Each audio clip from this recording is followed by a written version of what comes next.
예, 이 시간 설교 제목이 좀 깁니다. 품꾼이지 빚쟁이가 아닌데, 자녀이지 빚쟁이가 아닌데 라는 제목으로 은혜 나누려고 합니다. 자, 포도원 품꾼의 비유, 포도원 주인의 비유는 참 어려운 비유일 수 있어요. 얼핏 이 품꾼의 심정이 더 잘 이해될 수가 있습니다. 최소한 저한테는 그랬어요. 전 예전에 이걸 읽으면서 아니 뭐 무슨 뜻인지는 알겠는데, 하나님 구원이 하나님의 주권이고 하나님께 달렸고 우리가 뭐 공로로 나가는 게 아니고 하는 건 알겠는데, 왠지 이 품꾼에게 감정이입이 더 되는 거예요. 내가 하루 종일 열심히 일했는데, 정말 더위를 견디며 땀 흘리며 일했는데 나한테도 한 데나리온, 1시간밖에 일하지 않은 저 사람한테 한 데나리온 주면 억울할 것 같은 거예요. 심정적으로 거기에 더 공감이 갔어요. 그래서 참 이게 어려운 비유다, 왜 예수님께서 왜 하필 이런 비유를 하셨을까라고 생각을 해봤어요. 그래서 이 비유를 가지고 많은 묵상을 하고 많은 주석들을 찾아보고, 그런 결과 예수님께서 이 포도원 품꾼을 통해서 인간이 어찌나 완악할 수 있는지, 인간이 어찌나 강팍할 수 있는지 말씀하려고 하셨구나라는 거를 제가 좀 알 것 같았어요. 그래서 그걸 생각하며 보니까 이 본문이 다시 보였어요. 제가 생각할 땐 이 포도원 품꾼은 우리가 쉽게 이해할 수 있는 사람, 그냥 인지상정인 사람, 그게 아니라 엄청나게 강팍하고 완악한 마음을 갖고 있는 사람이에요. 이 포도원 품꾼이 가지고 있는 가장 완악함의 첫 번째 호의를 권리 삼아 버리는 거예요. 호의를 권력 삼아 버리는 거예요. 여러분들이 아마 한 번쯤 들어보셨을 것 같은 아주 유명한 얘기 하나 해드릴게요. 거지가 있었어요. 그 거지에게 어떤 부자가 매월 10만 원씩을 후원해 주었어요. 근데 어느 날 딱 보니까 거지한테 5만 원밖에 안 온 거예요. 5만 원밖에 입금이 안 된 거예요. 그래서 그 거지가 부자를 우연히 만나서 이렇게 물어봤어요. 선생님, 요즘 좀 어려우신가요? 이번에 5만 원밖에 안 들어왔던데 어떻게 된 건가요? 하니까 부자가 실은 내 딸이 이번 달에 결혼을 했다고, 결혼해서 그 결혼 자금이 좀 많이 나가가지고 내가 좀 이번 달에 좀 빡빡해서 5만 원밖에 했다고, 미안하다고. 그러니까 거지가 화를 버럭 내면서 이러는 거예요. 선생님, 벼룩에 간을 내먹어도 유분수지. 선생님 따님 결혼시킬 거면 선생님 돈으로 하시지 왜 제 돈으로 하십니까? 어때요? 거지한테 부자가 꼬박꼬박 도와준 90만 원 누구 돈이에요? 벌써? 내 돈이에요. 부자 돈 아니에요. 부자가 호의로 준 돈이 아니라 벌써 내 돈이요? 내 권리예요. 거지는 부자가 이렇게 호의로 준 거를 벌써 내 권리로 삼고 내 것으로 삼아요. 감사는 거기에 없어요. 오늘 나온 포도원 품꾼도 저는 이런 마음가짐을 갖고 있다고 생각해요. 포도원 품꾼은 먼저 주인에게 은혜를 받은 사람이에요. 은혜를 받은 사람, 이해가 안 가시나요? 하루 종일 일해서 아침부터 저녁까지 풀로 일해서 쭉 일해서 정말 힘들게 일해서 하루 일당 한 데나리온 받았으면 뭐 딱히 은혜랄 것도 없는 거 아니야? 당연한 거 받은 거 아니야? 생각할 수 있어요. 하지만 자세히 보면 포도원 품꾼이 주인한테 고마워할 이유가 너무나도 충분히 있어요.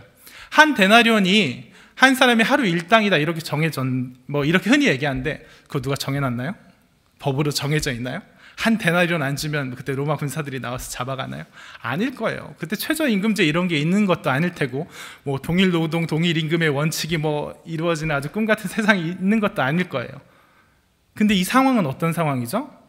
실업자들이 넘쳐나는 상황이에요. 주인이 어때요? 포도원 일꾼을 구하려고 시장에 나가요. 처음에 바글바글했어요. 구해와요. 오전에 또 나가봐요. 또 있어요. 구해와요. 점심에, 오후에. 최종적으로 끝나기 1시간 전까지 일 못 찾고 빈둥빈둥 거리는 사람, 너희들 왜 놀고 있느냐? 나를 쓰려고 하는 사람이 아무도 없어요 하고 기다리고 있는 사람이 바글바글하고 있어요. 그러면 조금이라도 악한 주인 같으면, 좀 일반적인 경제적인 상식이 있는 주인 같으면 어떻게 할까요? 한 데나리온? 아니에요. 자, 반 데나리온에 일할 사람? 이렇게 물어볼 거예요.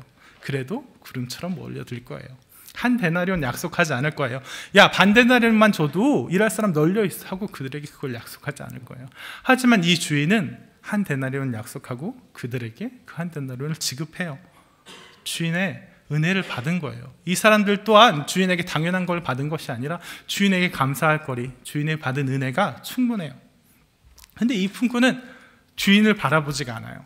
주인한테 이렇게 은혜를 받았는데 주인을 바라보고, 주인이 나한테 반 데나리온 줄 수 있었는데 한 데나리온 줬구나, 감사하다, 이렇게 얘기하잖아요. 그 사람의 시선은 주인을 향해 있는 게 아니라 누굴 향해 있어요? 빈둥빈둥 거리던 자기 동료들을 향해 있어요. 1시간밖에 일하지 않은 그 사람들을 향해 있어요. 그래서 그 사람들이 처음부터 온 일꾼들이 주인을 바라보았다면, 주인과의 관계에 집중했다면 감사하다, 은혜롭다 할 텐데, 그 사람들의 시선이 누굴 향해? 나보다 못한 사람, 나보다 못했는데 주인의 호의를 받은 사람 향하니까 어떻게 해요? 분노가 일어나는 거예요. 벌써 분노가 일어나는 거예요. 그래서 남들과의 관계에 있어서는 그게 내 공로가 드러나는 거예요. 주인과의 관계에 있어서는 내 조그만 공로에도 불구하고, 내 공로와 내 상황에도 불구하고 주인이 더해준 게 은혜고 감사가 되지만, 내가 시선을 나보다 못한 사람한테 돌리니까 어때요? 저 사람이 조금만 공로에 비해서 내 공로가 더 커 보이는 거예요. 자, 이거는 주인이 호의로 나갔어요. 그 사람에게도 그렇고 새로운 사람, 늦게 들어온 사람에게도 그랬어요. 순전한 호의로 나아갔어요. 주인이 포도원 일꾼을 데려왔을 때 1시간밖에 남지 않았는데 그 사람들 데려왔고 일시키고 한 데나리온씩 준 거, 일시키려고 불렀겠어요? 그 사람들이 가여워서 부른 거예요. 그 사람들에게도 일할 기회를 주기 위해서 부른 거예요. 애초부터 주인은 경제활동보다도 그 사람들에게 호의를 가지고 나갔던 거예요. 그런 순전한 호의를 그 첫 번째부터 일한 일꾼은 뭘로 만들어서 버렸죠? 그들이 받을 만한 권리로 만들어 버렸어요. 사랑받을 만하니까 사랑받는 걸로 만들어 버린 거예요. 난 하루 종일 땀 흘려 수고했으니까 저기 빈둥빈둥 딴 곳에서 놀다가 1시간 남기고 돌아와서 고작 1시간 일한 저 애들보다는 내가 더 사랑받을 만하지 않냐는 거예요. 이 사람들은 자기가 받은 은혜, 자기가 받은 호의는 벌써 까먹고 자기한테 아직 오지 않은 호의, 자기가 아직 받지 않은 은혜마저 이미 내 권리로 삼아 버리는 거예요. 누구와의 비교를 통해서? 주인과의 시선이 아니라 나보다 못한 사람의 비교를 통해서. 주인의 조건 없는 은혜를 마치 그 수혜자들이 어떤 조건을 만족시켜서 어떤 공로가 있어서 받을 만한 걸로 만들어버린 거예요. 이런 건 사실 부끄러운 얘기지만 우리 그리스도인들에게서 흔히 찾아볼 수 있는 얘기예요. 우리가 하나님을 바라볼 때 어떻죠? 하나님, 이 죄인을 구원해 주셔서 감사합니다. 우리가 하나님 바라볼 때는 교만이 끼어들 틈이 없어요. 하나님 바라볼 때는 우린 그저 고개 숙일 수밖에 없어요. 하나님께 주신 은혜가 너무나도 크고 너무나 감사해서 내가 해드린 거 아무것도 없는데 하나님 날 사랑해 주신 게 너무나도 감사해서 우리 겸손할 수밖에 없어요. 근데 우리의 교만이 불뚝 솟아오르는 거, 우리가 하나님 앞에 목이 곧아지는 거 항상 언제인 줄 아세요? 옆 사람 바라볼 때예요. 내가 하나님 바라보면 내가 내세울 게 없지만 내가 옆 사람 바라보면 내가 내세울 게 좀 있는 것 같아요. 쟤보단 내가 좀 낫지. 하나님 나 정도면 괜찮지 않습니까? 쟤네들은 하나님도 안 찾고 하나님께 기도도 안 하고 하나님께 부르짖지도 않고 하나님께 봉사도 안 하는데 나 정도면 괜찮지 않습니까? 항상 우리의 교만은 어디서 나와요? 옆 사람에 대한 비교에서 나와요. 하나님께 받은 은혜, 하나님께 받은 그 호의, 하나님의 호의, 하나님의 그 사랑 벌써 까먹고 저 사람보다 하나님 그래도 제가 더 사랑할 만하지 않아요? 이렇게 교만으로 나오는 거예요. 그래서 벌써 하나님의 사랑이 내 권리인 양, 내가 하나님께 받을 만해서 받는 양, 그렇게 생각해요. 그리고 항상 그게 사랑을, 호의를 권리 삼으면 단지 그 권리 삼고 기대하는 거에서 멈추지 않고 적극적인 권리 행사로 나가요. 권력으로 나가요. 보세요. 이 사람들 어떻게 해요? 나 더 줬으면 좋았을 텐데 이렇게 가슴에 꿍하고 있는 게 아니라 적극적으로 원망하잖아요. 왜 저 사람들 한 데나리온 주고 한 데나리온 주고 나도 한 데나리온 줬습니까? 나 더 줘야 되지 않습니까? 원망하고 실력 행사로 나가요. 사랑을, 호의를 권리로 바꿔버리면, 내 마음속에 바꿔버리면 항상 그것은 권력에 대한 의지로 가게 돼 있어요. 한 가지 흔히 인터넷에서 막 유명하게 돌아다니는 한 예화는 아니고 한 발언을 들려드릴게요. 법정 스님이 했다는 사람도 있고 간디가 했다는 사람도 있는데 제가 볼 때는 그냥 다 사실무근이고 누가 만들어낸 걸 그냥 이름만 빌린 것 같아요. 이런 말인데, 믿지 않는다 하여 자신의 자식이라 하는 인간들을 지옥불에 던져버리는 당신네들의 신을 나는 당최 이해할 수가 없다. 차라리 난 지옥에 가서 당신네 신에게 버림받은 그 억울한 영혼들을 구제하겠다. 네, 교회에 대한 공격이에요. 기독교에 대한 공격이에요. 아니, 하나님이 인간을 그렇게 사랑한다 그러면, 자기의 자식이라 그러면 자기 안 믿는다고 지옥에 버리는 게 말이 되느냐? 사랑한다면 다 천국에 데려가 줘야 되는 거 아니냐? 기독교의 신이 하나님이 얼마나 편협하느냐? 이렇게 따진 얘기예요. 믿지 않는 사람들 뭐 그런 글 하나 있으면 댓글로 정말 맞아요 하고 그 밑에 교회에 대한 공격이 하나님이 편협하다니까 쫙 달려요. 저는 그 말을 볼 때마다, 그 현장을 볼 때마다 어떤 생각이 드냐면, 참 사람이 완악하구나, 사람이 강팍하구나. 사람의 그 완악함이 얼마나 대단하냐면 사랑마저도 권력 삼는구나 라고 생각이 들어요. 이 말은 뭐예요?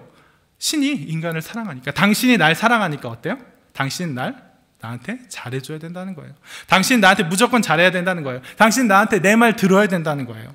당신은 날 사랑하기 때문에 당신이, 하나님이 죄를 원수처럼 미워하시는 공의의 하나님이든 말든 어쩌든 말든, 내가 얼마나 개판을 치든 말든, 내가 당신을 얼마나 배신하고 내가 당신에게 얼마나 완악한 일을 하든 말든 어때요? 당신은 내 말 듣고 나한테 잘해줘야 된다는 거예요. 당신은 날 사랑하기 때문에. 당신은, 날 사랑하는 당신은 나보다 약자이기 때문에. 더 많이 사랑하는 편이 약자라는 말 들어보셨나요? 남녀 사이에서. 세상이 사랑을 대하는 방식은 이래요. 누군가 날 사랑한다고, 누군가 날 좋아한다고, 누군가 나에게 호의를 가졌다면 그걸 가지고 권력 삼으려 그래요. 그걸로 그 사람을 좌지우지하려 그래요. 밀당이라 그러죠. 어장관리라 그러죠. 아주 능숙한 게 그게 세상이에요. 그래서 이 품꾼이 따졌을 때 이 주인이 말한 말, 내가 선함으로 네가 나를 악하게 못냐. 주인이 이렇게 호의를 베푸니까, 주인이 이렇게 사랑을 베푸니까 어때요? 이미 그 사랑을 내 권리로 생각한 그 사람이 힘차게 나가는 거예요. 용기 있게 나가는 거예요.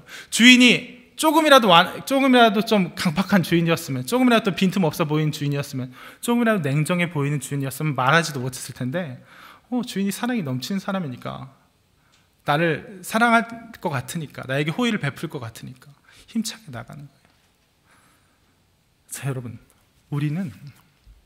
우리마저도 그런 마음 조금이라도 있을 때가 있어요. 하나님께 구할 때 우리의 공로로 구하고, 그것을 마치 하나님의 축복을 내 권리로 삼아서 구하면서 이렇게 기도할 때가 있어요. 하나님, 내가 이렇게 열심히 기도했는데, 내가 이렇게 열심히 봉사했는데, 내가 하나님을 위해서 이렇게 헌신했는데 하나님 저한테 돌아온 게 이겁니까? 하고 마음에 은연중에 그렇게 생각할 때 있어요. 하나님 저를 사랑하신다고 했잖아요. 저를 사랑하신다고 했으니까 내 말 좀 들어주세요. 물론 하나님이 사랑을 믿고 하나님의 긍휼하심을 믿고 나아가는 거, 그걸로 갖고 뭐라고 하는 거 아니에요. 하나님 날 사랑하신다고 했으니까 내 마음 가는 대로 좌지우지 대주세요 하는 그런 완악함에 대해서 하는 얘기예요. 여러분, 하나님은 우리를 사랑하세요. 사랑하시는데 여러분한테 빚지시진 않으셨어요. 여러분을 사랑한다는 사실이 곧 빚진 것을 의미하는 건 아니에요. 여기 나온 품꾼은 어때요? 주인의 호의를 권리로, 이미 내 마음속에 권리로 삼고 그 권리로 주인을 좌지우지 휘두르려고 해요. 권력 삼으려고 해요. 이런 마음들, 이런 마음가짐들, 이런 태도도 우리한테는 절대 있으면 안 되겠어요. 그래서 오늘 설교 제목의 첫 번째가 그거예요. 우리는 품꾼이지 빚쟁이가 아닌데. 여러분, 우리는 품꾼입니다. 그리고 두 번째, 자녀의 집 빚쟁이가 아닌데에 대해서 얘기해 보고 싶어요. 그거는 아까 읽었던 누가복음 15장 31에서 32절 탕자의 비유와 좀 많이 관련된 얘기 같아요. 자, 예를 들어서 제가 어떤 아이를 입양했다고 봐요. 어떤 아이를 입양했어요. 근데 애가 너무나도 어디 맡겨질 때부터 너무나 사랑을 못 받고 자라서 그런지 저한테 막 되게 눈치를 보는 거예요. 예를 듣는 얘기예요. 저 입양 안 했어요. 예를 들어서 막 눈치를 보는 거예요. 엄청 눈치를 봐갖고 막 청소도 알아서 해두고, 틈만 나면 막 제구도도 닦아주고, 어떻게 해서든 제 마음에 들려고 노력해요. 뭐가 필요하면 아빠 나 이게 필요해요 라고 얘기를 안 하고 막 만들어둔 다음에, 어떤 일을 제 마음에 들고 마음에 들 일을 막 만들어둔 다음에 저의 눈치를 살살 보면서 아빠 저 이것도 하고 저것도 하고 저것도 했는데 나 이거 사주시면 안 돼요? 이렇게 얘기하는 거예요. 어느 날은 와서 아빠 저 이것도 했어요. 나 사랑스럽죠? 아빠 나 이것도 했어요. 나 좋죠? 아빠 마음을 기쁘게 하기 위해서 나 이것도 했어요. 아빠 마음 기쁘죠? 날 사랑해 주세요. 이렇게 얘기하는 거예요. 걔를 보는 제 마음은 어떨까요? 걔를 보면서 전 무슨 생각을 할까요? 얘가 나한테 이렇게 기쁜 일 해줬으니 좋구나, 기특하구나, 얘는 이렇게 착한 얘니까 내가 얘를 사랑해줘야지, 이렇게 생각할까요? 아니에요. 되게 짠할 거예요. 눈물이 그렁그렁 할 거예요. 얘가 이렇게 사랑받지 못하고 커와서 그래서 이렇게 눈치 보는 게, 얘가 이렇게 내 눈치를 보는 게 되게 마음 짠할 거예요. 그래서 저는 걔를 꼭 안아주고 이렇게 얘기할 거예요. 누구야? 이러지 마. 이러지 않아도 돼. 이런 건 다 기쁘지. 이건 다 내 마음 좋아. 기특해. 하지만 난 이런 걸로 더 사랑하지 않아. 난 너를 조건 없이 사랑해주고 싶어해. 난 너한테 다 주고 싶어해. 넌 내 아들이야. 넌 내 딸이야. 난 너를 이런 조건하고 상관없이 널 사랑해. 널 그냥 사랑해. 이렇게 말해주고 싶을 거예요. 여러분, 우리 공로주의가 우리가 이거가 있기 때문에, 내가 이렇게 땀을 수고했기 때문에 주인이여 나에게 또 호의를 보여야 되는 거 아닙니까? 내가 이렇게 수고했기 때문에 주인이여 나한테 더 잘해야 되는 거 아닙니까? 이런 태도는 주인에 대한 배반임과 동시에 주인이 가지고 있는 호의를, 주인이 그에게 보여준 사랑의 관계를 엄청나게 협소하게 만들어 버리는 거예요. 엄청나게 제한해 버리는 거예요. 가두는 거예요. 여러분, 탕자의 비유에서 첫째 아들이 말한 뭐라고 말했죠? 둘째가 돌아와서 아버지가 잔치를 벌여주니까, 아버지 제가 정말 충성했는데 저한테는 드실 게 하나라도, 조그만 거 하나라도 해주신 적 없거든. 제가 아버지 재산 다 까먹은 제가 나오니까 이렇게 큰 잔치를 벌여주다니 이게 말이 됩니까? 이렇게 말하잖아요. 그 비유에서 첫째 아들은 제가 볼 때 참 불쌍한 사람이에요. 참 어리석은 사람이에요. 아버지께 사랑받을 줄을 모르는 사람이에요. 아버지가 뭐라고 말하세요? 넌 나와 함께 있거늘 늘 나와 함께 있지 않느냐? 내 것이다 내 것이다 라고 말해줘요. 첫째 아들은 더 엄청나게 인색해요. 이 둘째 동생이, 제가 정말 가족이고 내 동생이잖아요. 내 동생이 살아 돌아왔는데 걔를 위해 쓰여지는 그 재물이 아까운 게, 인색한 게 첫 번째 인색함이고, 두 번째 인색함은 자기 아버지마저 되게 인색한 사람으로 만들어버려요. 아버지는 첫째 아들에게 다 주고 싶어요. 다 네 것이라고 생각해요. 첫째 아들에게 넌 내 자녀니까, 내 사랑하는 자녀니까 내 모든 것이 다 내 것이라고 생각해요. 근데 첫째 아들은 마치 아버지가 인색해서, 아버지가 날 사랑하지 않아서 나에게 아무것도 주지 않느냐, 아버지가 볼 때는 다 네 건데, 내가 이미 그렇게 걔를 사랑하고 있는데 단지 걔한테 필요하지 않아서, 걔한테 시급하지 않아서 잠깐 기다리고 있는 건데, 그 필요에 따라서, 그 요구에 따라 다 줄 준비가 되어 있는데 어때요? 마치 아빠는 인색해, 나한테만 인색해 라고 얘기하고 있는 거예요. 여러분, 우리가 하나님한테 이렇게 공로주의로 나가요. 하나님한테 이렇게, 하나님 쟤보다 날 더 사랑하셔야 돼요. 저 이거 했는데요, 저거 했는데요. 이거는 하나님을 인색하게 만들어 버리는 거예요. 내가 인색할 뿐만 아니라 하나님의 나에 대한 사랑도 제한하고 가두고 인색하게 만드는 거예요. 여러분, 하나님은 여러분에게 모든 걸 다 주고 싶어 하세요. 여러분을 사랑하세요. 하나님은 여러분을, 우리들을 사랑하실 때 얼마나 사랑하시냐면 자기 아들을 십자가에 죽이기까지 사랑하세요. 하나님이 가진 모든 것, 모든 영광 다 부어주고 싶어 하세요. 하나님의 능력, 네가 요만큼밖에 안 했으니까 나 요만큼만 줄게 하면서 능력 제한적으로 주시고 축복 제한적으로 주시는 게 아니라, 하나님은 언제 어떠신다고요? 항상 가장 좋은 것을 우리에게 주고 계시는 분이에요. 우리가 만약에 우리가 하나님의 능력이 내 삶을 통해서 강하게 나타나지 않는다고 느낄 때, 하나님의 축복이 더 많이 받았으면 좋겠는데 나한테 요만큼밖에 안 온다고 느낄 때, 그거는 무엇 때문이냐면 하나님이 인색하셔서가 아니라 내가 그걸 받을 준비가 안 돼 있고, 하나님이 보시기에 이거보다 더 주면 내가 망가질 것 같고, 나에게 주신 이 축복의 크기, 이 능력의 크기가 나한테 딱 맞아서 그런 건데, 어때요?